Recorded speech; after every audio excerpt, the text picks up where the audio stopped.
Good morning to all of you.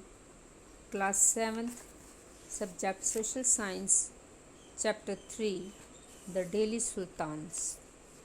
तो dear students, आज आप अपनी बुक का पेज नंबर 39 निकालेंगे। वहाँ से हम सेकंड पैराग्राफ पढ़ेंगे। तो सारे बच्चे पेज नंबर 39 निकालो और वहाँ से सेकंड पैराग्राफ जो है आज रीड करेंगे। As the Delhi Sultan brought the hinterland of the cities under their control, they forced the landed chieftains, the Samanta, aristocrats, and rich landlords to accept their authority.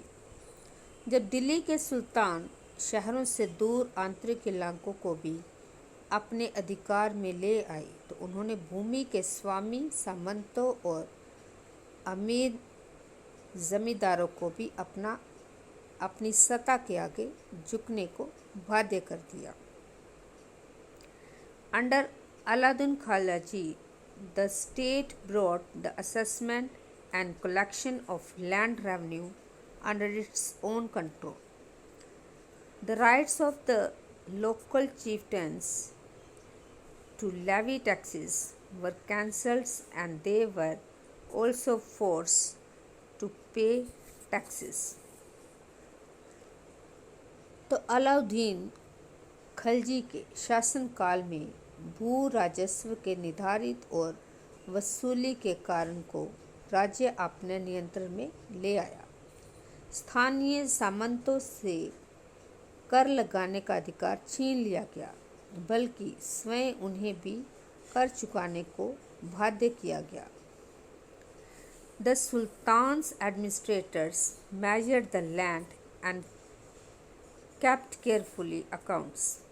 Some of the old chieftains and landlords served the Sultanate as revenue collectors and assessors.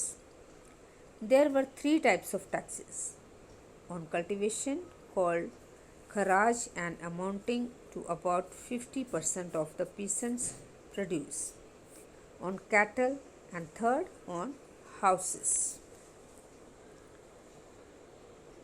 तो स्थानीय सामंतों से कर लगाने का अधिकार छीन लिया गया था, बल्कि स्वयं उन्हें भी कर चुकाने के लिए बाध्य किया गया। अब सुल्तान के प्रशासकों ने ज़मीन की पैमाइश की और इसका हिसाब बड़ी सावधानी में से रखा। कुछ पुराने सामंत और जमींदार राजस्व के निर्धारित और वसूली अधिकारी के रूप में संतलत की नौकरी करने लगे। उस समय 3 तरह के कर थे। अब ये जो टैक्स थे वो 3 प्रकार के थे। तो पहला कौन सा टैक्स है? ऑन कल्टिवेशन कॉल्ड खराज and amounting to about 50% of the peasants produce.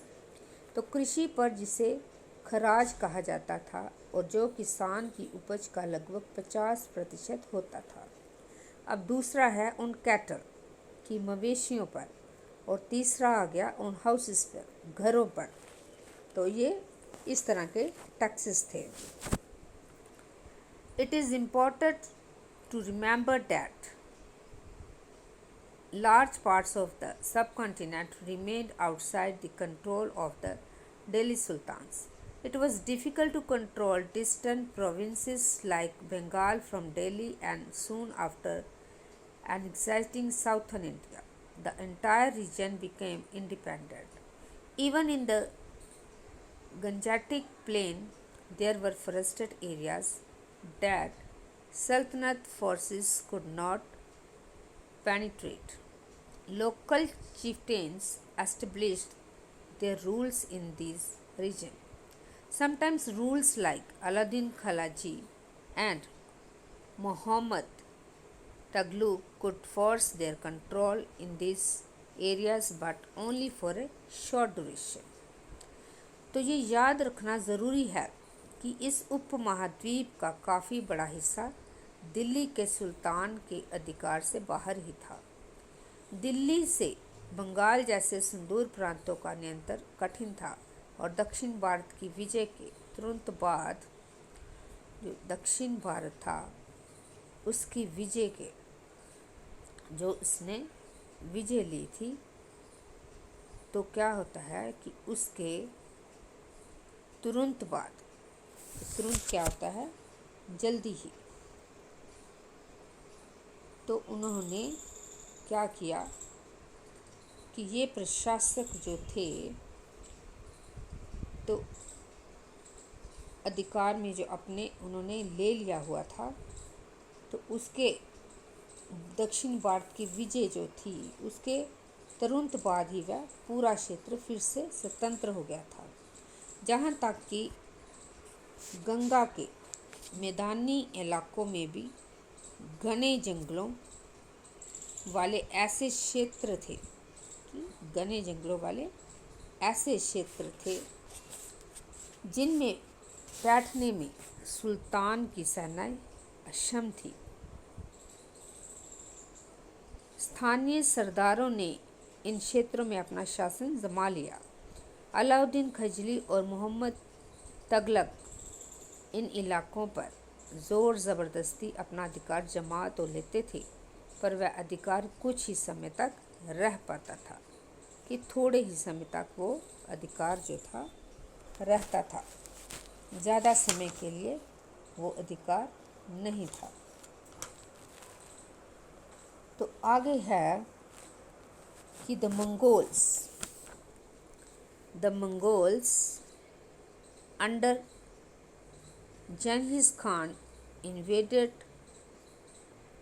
Transoxiana in northeast Iraq in 1219, and the Delhi Sultanate faced their onslaught soon after.